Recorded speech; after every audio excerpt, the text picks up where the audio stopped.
नमस्कार दोस्तों, स्वागत है आपका चमत्कारी टोटके में। अब 75 रुपये में पेट्रोल और 68 रुपये में मिलेगा डीजल।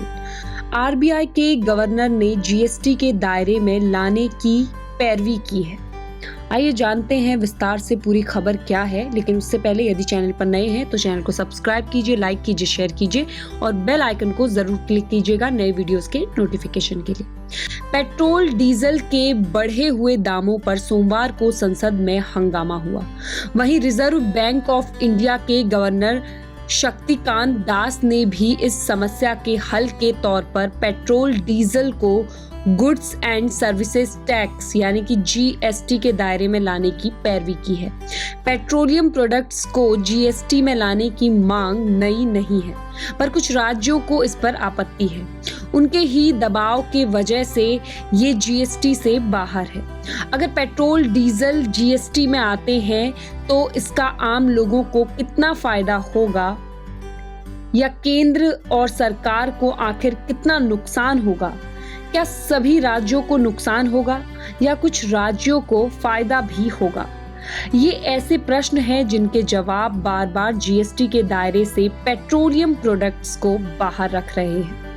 हमने भी ये जानने की कोशिश की है कि अगर केंद्र सरकार और जीएसटी पर फैसला लेने वाली सभी राज्यों के वित्त मंत्रियों की जीएसटी परिषद तय कर ले कि देश भर में पेट्रोलियम प्रोडक्ट्स पर भी सिंगल टैक्स लगाया जाए तो क्या हो जाएगा। दरअसल सीधे सीधे 15 से 30 रुपए प्रति लीटर की राहत पेट्रोल पर मिल जाएगी और 10 से 20 रुपए तक की राहत डीजल पर। और तो और कुछ राज्यों को इसका लाभ भी होगा। केंद्र सरकार की आय पर भी कोई बहुत बड़ा असर नहीं पड़ने वाला।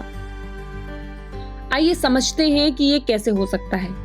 पहले जानते हैं अभी कैसे तय हो रही है पेट्रोल डीजल की कीमतें।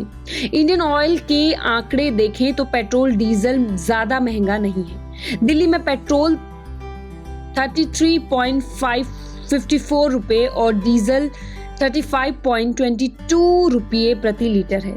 डीजल की कमीशन भी पेट्रोल पर 3.69 रुपए और डीजल पर 2.51 रुपीस है।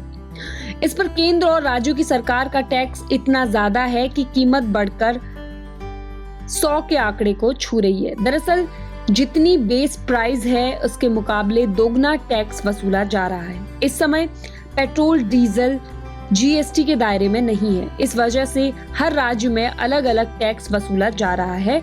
केंद्र का टैक्स अलग है। पूरे देश में एक जैसे टैक्स में दिक्कत क्या है? जब जीएसटी लागू हुआ तो कहा गया कि पूरे देश में एक साथ टैक्स लगेगा, लगा भी, पर पेट्रोल डीजल आबकारी यानी कि शराब को जरूर छोड़ दिया गया। कहा गया कि राज्यों को कुछ ना कुछ अधिकार मिलना चाहिए। राज्यों को विकास कार्यों पर खर्च की आवश्यकता होती है और इसके लिए पैसा पेट्रोल डीजल से मिलने वाले वैट से ही जुटाया जा सकता है। पहले तो कहा गया था कि जल्द ही आम सहमति बनाई जाएगी, पर फिर कुछ राज्यों के विरोध की वजह से फैसला टलता रहा। एसबीआई की रिसर्च टीम का आकलन है कि केंद्र और राज्य सरकारों के बजट प्रस्तावों में पेट्रोल डीजल पर टैक्स से जो कमाई की उम्मीद की गई है वो जीएसटी उसमें अड़चन ला सकता है। पर हकीकत ये है कि अगर ऐसा हो भी गया तो बहुत ज्यादा अंतर नहीं होने वाला। सिर्फ 1 लाख करोड़ रुपए का टैक्स कम आएगा, यानी कि जीडीपी का महज 0.4% कलेक्शन कम होगा। पर आम लोगों को जरूर पेट्रोल पर 10 से 30 रुपए तक प्रति लीटर तक की राहत मिलेगी। क्या सभी राज्यों को नुकसान होगा या कुछ प्रॉफिट में रहेंगे? अलग अलग राज्यों में लागू वैट की दरें देखें तो करीब 19 राज्यों को 10 से 12 हजार करोड़ रुपए तक का नुकसान होगा। इन राज्यों में पेट्रोल डीजल पर टैक्स इतना ज्यादा वसूला जा रहा है कि लोग परेशान हैं और पेट्रोल की कीमत सेंचुरी लगा चुकी है। इसमें प्रमुख है महाराष्ट्र, जहां 2 तरह की कर व्यवस्था पेट्रोल डीजल के लिए लागू है। अगर जीएसटी लागू हुआ तो पूरे देश में एक ही टैक्स वसूला जाएगा और उसे करीब 10,424 करोड़ रुपए का नुकसान होगा।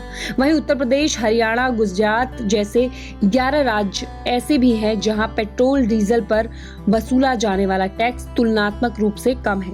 ऐसे में पेट्रोल डीजल को जीएसटी में लाने से इन राज्यों की आय में इजाफा होगा। ये संख्या 12 करोड़ रुपए से 500 करोड़ रुपए के बीच होगी। तो ऐसी खबरों के लिए जुड़े रहिए चमत्कारी टोटके के साथ। धन्यवाद।